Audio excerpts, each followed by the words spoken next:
Wait, LeBron was recruiting Steph? Really? Let's talk about that and why names really don't matter. All that coming up in just a minute.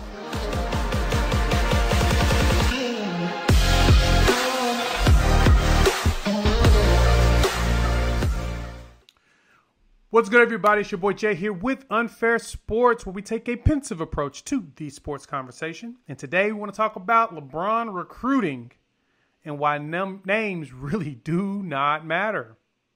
So, speaking on what I talked about earlier on the show about names and NCAA or whatnot, and how it's a young man's game it's an old man's game where they actually want to play together and try to win championships. Whereas in a young man's game, it's all about making money and being recognized.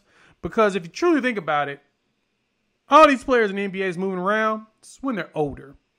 It's when they're at the point in their career where they don't see that the organization they're playing for is going to actually make something happen. And that's when you see a lot of movement or whatnot. And so there's one movement that's going to hit potentially this summer that got everybody a little bit in a tizzy. And I thought it was funny how it was mentioned. So Brian Windhorst for ESPN mentioned that if you were paying attention, LeBron was basically putting the full court press recruiting of Steph Curry. Now, Steph Curry, if I'm correct, is eligible for an extension this summer.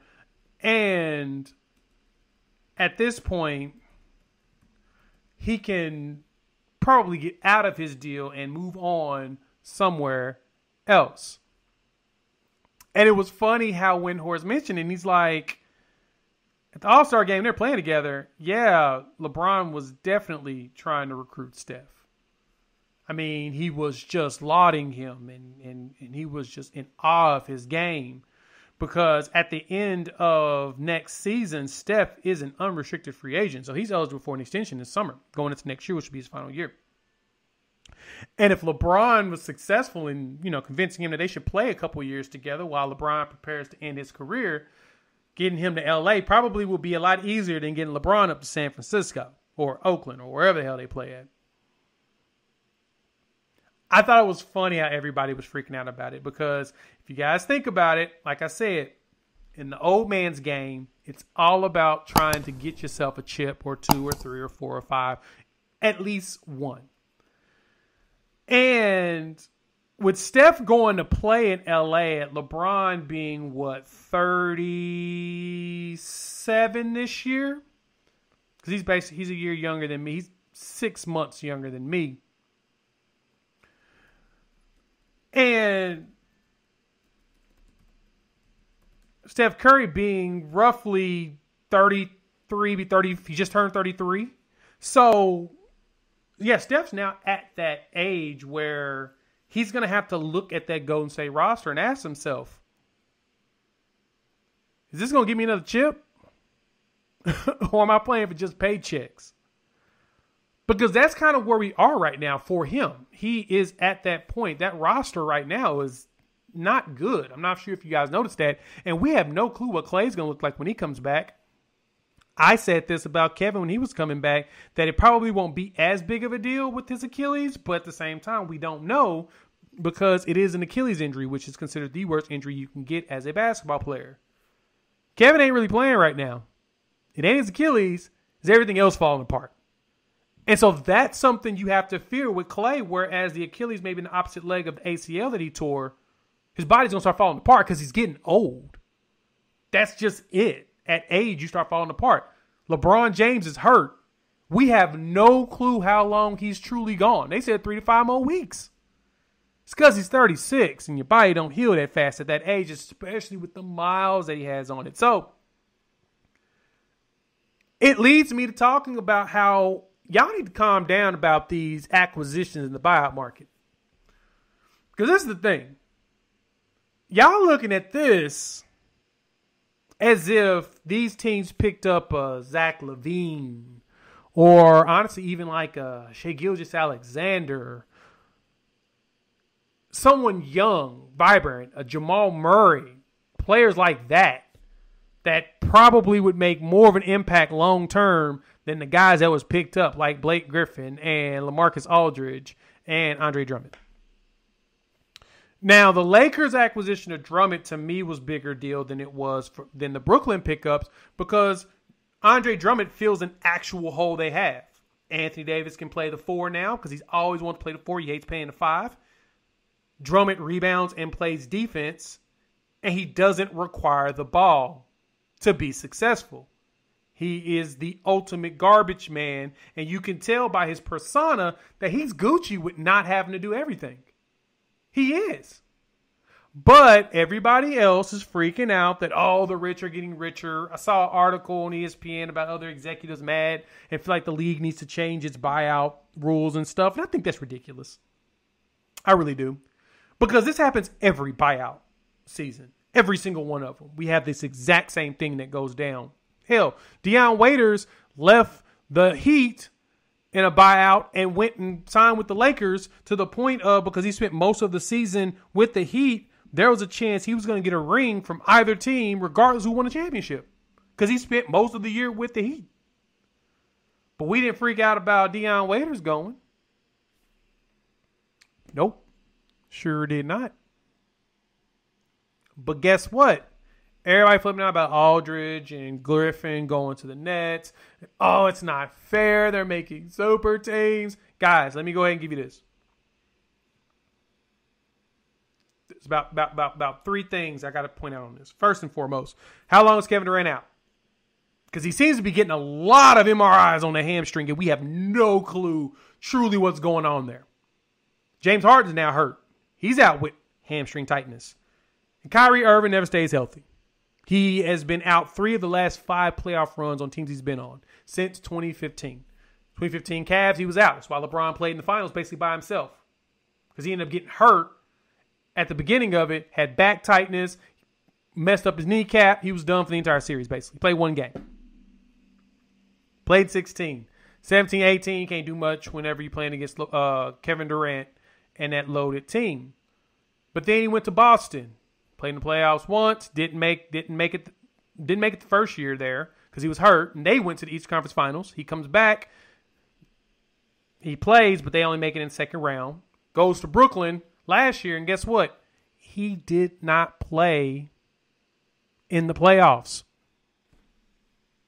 He didn't make it the bubble. Not because of any other stuff that he was doing. He was already hurt, so he wasn't going to play anyway. That's the point. We got to see if Kyrie's going to be healthy. I'm going to keep repeating that until y'all understand what I'm saying. Next. Here's the other issue with you fans that you guys need to pay attention to. You focus too much on the names. That's what gets me in these arguments. And I promise you, names do not win championships. Let me go down a list of names that did not win championships through this super team growth. 96-97, at the time, I was a Houston Rockets fan because I was a big Clyde Drexler fan. Clyde Drexler was traded to the Houston Rockets. I liked Hakeem Olajuwon. Thought it was cool. I liked them with the Houston 5-Slammer Jam. I remember hearing about it. It was before my time, but I loved hearing about it. I thought it was really cool. I wish I was alive during those times to really watch it because I knew it was a really big deal. But they got Clyde Drexler in Houston. Him and Olajuwon won a championship, gave Olajuwon his back-to-back. A few years down the line, Charles Barkley still ain't got no ring, decided he's going to team up and make a big 3 with Olajuwon and Clyde Drexler. Guess what happened to him? Western Conference Finals, he lost in 6. Next year, again, they lost in the first round in 5 games to the Jazz in back-to-back years. So that those names did not win championships. And at that time, Charles Barkley was what, 33?